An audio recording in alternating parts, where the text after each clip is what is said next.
Hello, welcome to Lemon Studios, where we talk anything and everything entertainment. I'm, of course, the Lemon himself, Zeke Lemon, and this is the KickOut, where we talk any wrestling topic. And today's topic, we are going to be talking about the ongoing struggles of the quality of WWE shows. But before we get to that, let's get the house clean out of the way. Share, leave a like, comment below, and let me know your thoughts on the quality of WWE's television shows right now. And of course, hit that subscribe button as it helps me grow into my YouTube career. I would greatly appreciate it. Now, all that out of the way, let's get into it, shall we? So yeah, this is going to be a new show as we strive to post more daily when it comes to wrestling and movies. Yesterday we did the rankings of the divisions of WWE. That will be an ongoing series once a month. And this is going to be the KickOut, where again we talk any wrestling topic that really feels the need to really be discussed. We are mostly going to focus on WWE here. Hopefully as I grow into this and I can hopefully make this full time at one point, then yeah, we can start talking AEW, but right now we're going to focus on WWE. And I thought today's first topic would be good to talk about the quality overall of WWE's shows. And, you know, because they're in a rut right now. I wouldn't necessarily say they are bad. I actually saw a post, and if I find it, I will post it on here. Is that someone said, and this is really what caused for me to talk about this, was that today's WWE is worse than 2019's or something like that. And I gotta tell you, no, no, they're not. I don't think I ever have it in me to quit watching WWE. I just have this unnecessary loyalty to these companies. I mean, as you can see here, I'm a Dallas Cowboys fan, and you can only imagine the suffering I've had my whole life watching them, right? And with WWE, when it came to 2019, it was the closest I ever gotten to stop watching completely. It got to the point where I didn't watch Raw or SmackDown anymore. I would watch the PLEs, but never quit cold turkey. I don't have it. I really don't think I have it in me to do that. But that's when I was the closest to ever do that. In 2025, WWE is nowhere near that type of quality of a show, if you can call it quality at this point. Look at me, I'm stuttering, like remembering the shivers of the dog food and everything else that we did in 2019. So yeah, we're just going to get right into it. I got 4 topics here that I think are the main crux of the ongoing struggles within WWE right now. We're going to kick off with simply just overthinking the moment. And I think the biggest example of that was from SummerSlam when Brock Lesnar returned, because WWE has this thought that, like, look, people expect a big moment on these big shows, especially on the first 2 nights SummerSlam. And I honestly think, night 1, they accomplished that successfully when, the ruse of the century, I believe is what we're calling, when Seth Rollins faked the injury, worked us all or didn't work us all, depending on how you felt about the whole situation, and did the cash in. I felt like that was a good moment to do. And then night 2, they felt like with Cena, they had to deliver something. And I honestly think overall the moment was simply him having his final title defense, his likely final title match ever in his career, was enough of a moment there. And also him coming out to the babyface entrance as opposed to his heel entrance. Now, like I said, I'm one of the outliers that I actually enjoyed Cena's heel turn, but you can also agree that's a moment of overthinking the moment. Like, hey, we're on the road to WrestleMania. We need something big. What do we do? Turn Cena heel. It's his final year. People wouldn't expect it. It'll be freaking wild. Again, I'm one of the outliers that I enjoyed the heel turn, and I enjoyed everything that happened afterwards. I actually saw an interview where Cena said he thought his first heel promo was horrible. I disagree. I thought the promo in Brussels was absolutely fantastic. But again, that's neither here or there. But those 2 things, I think those are examples where one I do like and the other one I wasn't necessarily the hugest fan of just simply overthinking the moment, where I just think, hey, Cena is going to be in a title match for the last time ever at WrestleMania 41, and he won his last chamber. Again, I think that's enough of a moment. Cena having his final title defense, I think, was enough of a moment. There are other ones I could think of too, but we got 3 other topics that we got to go through, and I think those are the 2 biggest examples of that. Again,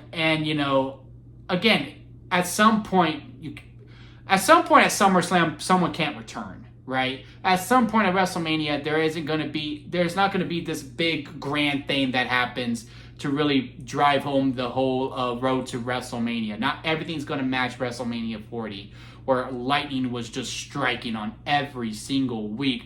And even the road to 40 too, they had its moments where it was a little rough on the edges, somewhat. So, again, just keep doing it. Just go back to your roots and what brought you to the dance, what made to get to these record sales that you have in 2023 and 2024. And that is just rely on your superstars and rely on your stories within it, and just bring more balance to the show. So that's our next topic here, is bringing unbalanced shows to weekly television, because in 2023, in 2024, we got away from it a little bit, but it was still relatively strong. Like halfway through 2024, it was still relatively strong.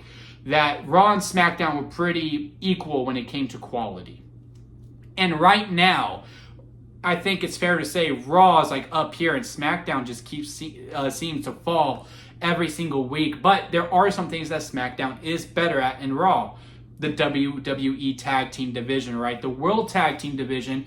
And, we could go about this all the way through. I think the only ones where they're actually somewhat even are their main event scene within the men's, while the women seem to struggle with their main event scene because, the women's world champions on both shows can't even seem to get in front of a crowd most of the time. Now, Raw has an excuse right now because we have a whole situation with Naomi. We'll see what happens later on tonight on Monday Night Raw to see the status of that title. But, SmackDown, I just don't think there's any excuse. I don't know why Tiffany Stratton can't be in front of the crowd, cut promos every once in a while, be on commentary to, scout her competition instead of just hanging out in the back in the back every single week.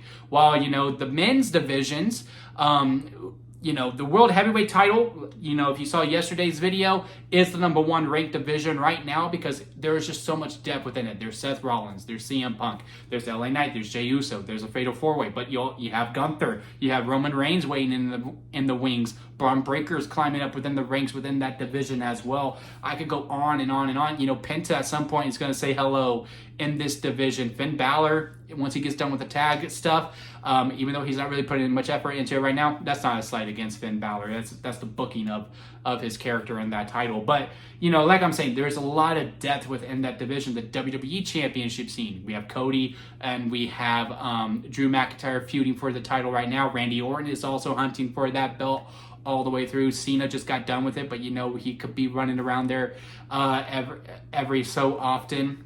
And I could go on and on and on. Now, again, the World Heavyweight title scene is better than the WWE title scene. But, there's a little bit more balance within that, where, again, the women, I feel like they're treated equally, but they're not being the same presentation as the men version. The mid-card titles. We talked about the women's IC title. They're the third-ranked best division in all of WWE, while the United States women's title is ranked 10 out of 11 because Julia doesn't even seem to show up. And then I think the men's US and the men's IC are kind of similar in some ways, but I think there is a little bit more care within the men's IC title than the men's US title scene, but I think that's just more on preference within me. But again, it's just that unbalance that's coming in within the shows where there just doesn't seem to be focus on all the divisions. They pick and choose which divisions they want to focus on. Instead of, again, like I think in 2023 and 2024 and late 2022 when Triple H took over, where I do feel like, hey, there seems to be bringing more focus. Remember 2022 where we had these video packages for the IC championship. We had video packages for the US title and they were really elevated. At some point, they seemed to drop down. I don't know why we can't bring that same prestigeness and that same effort to the women's titles as well. But yeah, and I think we need to balance out the main event scene a little bit too. Like I said, there's a lot of depth on the Raw side. But as for the SmackDown, there seemed to be a struggle. I mean, SmackDown was a little bit hard to get through just because you didn't have that baby face. Both Cody and Cena weren't on the show. Drew did his best with what he had and who was left on there. But yeah, there just needs to bring a little bit more balance to the quality of those shows. Just so that way it's not just looking forward to just Monday night. Because sometimes when it does get to SmackDown, I'm like, oh man, I don't know if I'm fully into watching Friday Night SmackDown right now. But every Monday, I'm always looking forward to watching Raw when, I always have the countdown on Netflix when it's about 5 minutes left, and I'm always super anticipating it SmackDown, I don't have that same energy, whereas at one point I did have that. Moving on to our third one, there's not enough matches on the PLEs, and I think this helps, with the not focusing so much on every single division, because at first I was a huge fan of the 5-match structure. I always think 7 is the best way to go, which it does look like we're starting to slowly move back towards that. It started with Evolution. SummerSlam has 6 matches on each one. Hell, even 6 matches would be okay with me. But, when you do 5 matches, because I think Triple H wanted to reestablish competition within the locker room. Because when Vince was around, and, you could say this is a good thing, you could say this is a bad thing, but I think as a business, you always need to strive within competition within your own organization. And where everyone just got on the card, hey, it's WrestleMania, we're going to have these Battle Royals so there you could both get on and, really fill up and blow the card a lot, then, there's just not much of a competition there because, like, okay, well, I worked hard, they know I worked hard, I'm going to get on the card, where sometimes, like, look, the biggest names need to be on these PLEs to get those paydays. I don't know if there's still a big bonus when it comes to working a PLE now that, we are on Peacock and soon to be on ESPN. Maybe it'll go up a little bit since there's a little bit bigger of a fee for that streaming service. But, I was a fan of it. It's basically what I'm trying to get at on this long-winded answer because, again, it just reestablished that competition. Nothing was guaranteed throughout. But I think now the competition has been established and, you have all these titles. You need to... I'm not saying all 11 titles need to be defended on every single PLE. Hell, I'm a fan of what they're kind of doing with, hey, the World Heavyweight title is going to defend on this PLE, then the WWE title gets on this one. They'll both get on the big 4 PLEs. You can do that with all the titles, but, if they need to be present within that, and I think 7 matches on a PLE does strive for that too, and also gives opportunities for other stories that don't involve titles as well. You got the Io Sky and Asuka stuff that's going on right now. I would hate for that to be a blow off on a Monday Night Raw because the quality of wrestlers within both of those women, I think, calls for a PLE. And I also don't think, even though it is a little sped up, is that I don't think that's a feud that would necessarily need a title about a betrayal of friendship, a friendship that got deteriorated over time, and that kind of a story with those quality of wrestlers. Again, I think that could be up there with a Drew McIntyre and a CM Punk, where it is just about beating up your former friend, but with how the match structures are right now, I don't know if we can necessarily get that unless it is for the women's world title. So I think those types of things where, we can put more matches on the PLE card would help us, bring more quality within it and to bring more in depth within the stories. I also think it just takes a little too long to get to big matches. Because right now we are in this thing where unless it's SummerSlam or unless it's WrestleMania, a title change isn't really going to happen. Now, we've had it happen a couple times, with the Becky Lynch title change, and we had the Jey Uso title change, which that one was a really big one. But, Dominic Mysterio, right? When he was feuding with Penta, which could have had some jeopardy with him because Penta was getting some good momentum, but we were teasing the Finn Balor stuff. It's like, okay, well, we probably won't change the title until we get to Dominic versus Finn. So we kind of sit our hands and knees until we get to that, which, will probably be built to SummerSlam. Now, obviously the injury happens, and then we get to AJ versus Dominic, and, that feud's going to continue, and maybe Dominic's going to drop the belt and clash in Paris.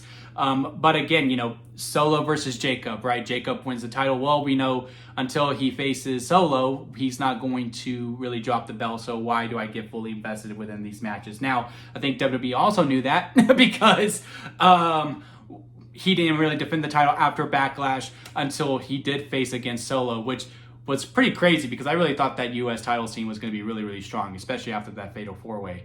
John Cena. Well, we know he's not going to drop the title until Cody Rhodes decides to come back and face him at SummerSlam. Sure enough, that's exactly what happened. I can go on and on and on, right? So I think if we can build up these cards a little bit more, there does become more jeopardy. And again, you don't have to wait so long to get to these big matches because, oh, well, we already reached our 5, so I guess we'll wait till next month for it. No, just do it on that show and just make it 6 or 7 matches. We don't need to commit to the 5-match structure anymore. Was a fan of it at first, but I think we now understand there is competition within the roster. Don't go to 10 matches for a card now, like what Vince used to do. But still, I think 7 matches is okay for a PLE. And then the last but not least, we've kind of already hinted at it a little bit, is the quantity versus quality.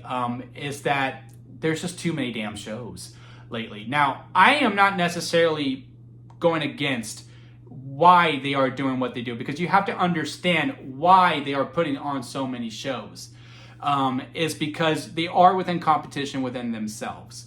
When it comes to business, because WWE is still on fire, right? As Triple H said in that WrestleMania 41 package, is that they are still selling out the houses pretty well. They are charging a ridiculous amount to do it, and people are still willing to pay for it. Until people are like, look, this is just too expensive for me now, I'm not going to pay, and they have to tarp the top of the arena again and dim the lights so that it's only the first floor showing, like they did in 2021. It's just not going to end, because again, they are able to sell these houses out, and the bottom line is the fine print, right? Like if you're continuing to sell these houses, make these 2-night shows, and still have 60 to 80,000 people within the stadium, of course you're going to continue to produce these television shows and make these different deals and all of that. I think there is a solution to that, is that, look, you can do a Saturday Night's Main Event and a PLE on the same month. Just make one Saturday Night's Main Event SmackDown exclusive, and that PLE is Raw exclusive, and then vice versa when you get to the next month.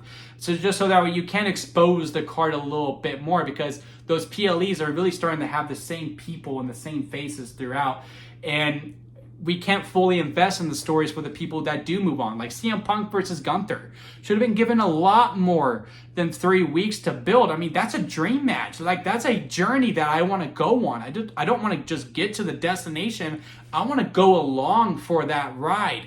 And, when you do have Evolution, you have a Saturday Night's Main Event, and then, okay, now we have to go into Backlash. Okay, now we got to go into SummerSlam. I'm just saying PLEs at this point. I don't remember the full order all the way through.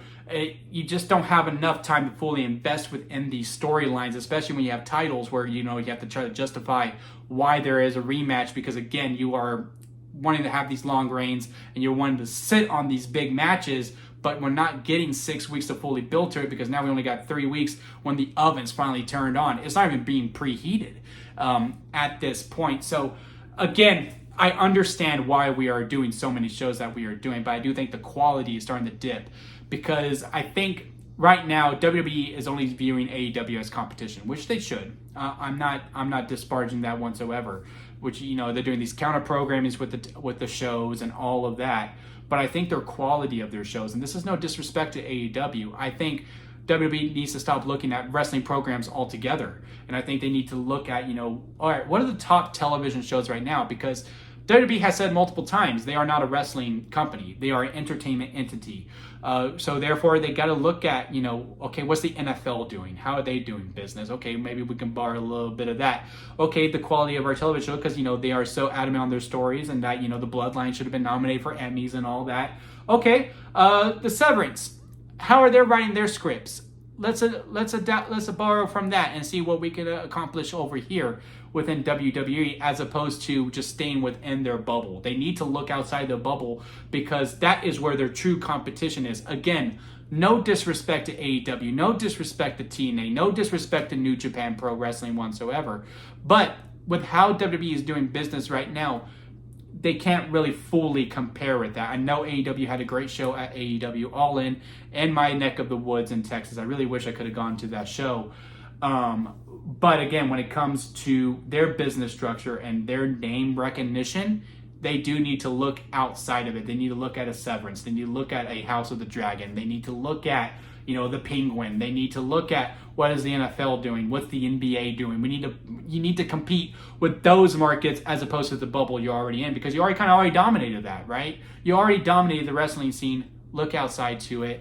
And I think, lowering down the shows a little bit. I think 12 will be good. Saturday night's main event, I think, yeah, sure, you keep it, but you don't.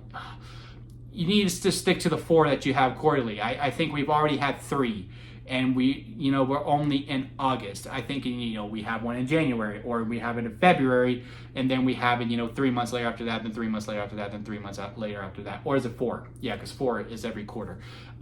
So yeah, those are my issues when it comes to the quality versus quantity of wrestling, or the substance versus spectacle debate when it comes to WWE right now. But let me know your thoughts on it. Is there a topic that I completely forgot to talk about? I'll be more than welcome to debate it with you. Do you disagree with some of the things that I have? If you love WWE right now, you think everything's flying on colors, that's beautiful. I wish I could celebrate that with you. I still enjoy the show overall. Like I said, waiting for Monday Night Raw to come on tonight. Really looking forward to see how that card is going to look. But they can be better, and we know they can be better because they have done better. And these are just examples that I think that we can use as a template to get back to where we once were in late 2022 through early 2024. But that's it for me, guys. Leave a comment below. Let me know your thoughts. Leave a like if you made this far within it. I do greatly appreciate it. And don't forget to squeeze the day, guys, because life is too short not to give it a yo. So squeeze every opportunity that you can. And until next time, I'll see you here at Lemon Studios.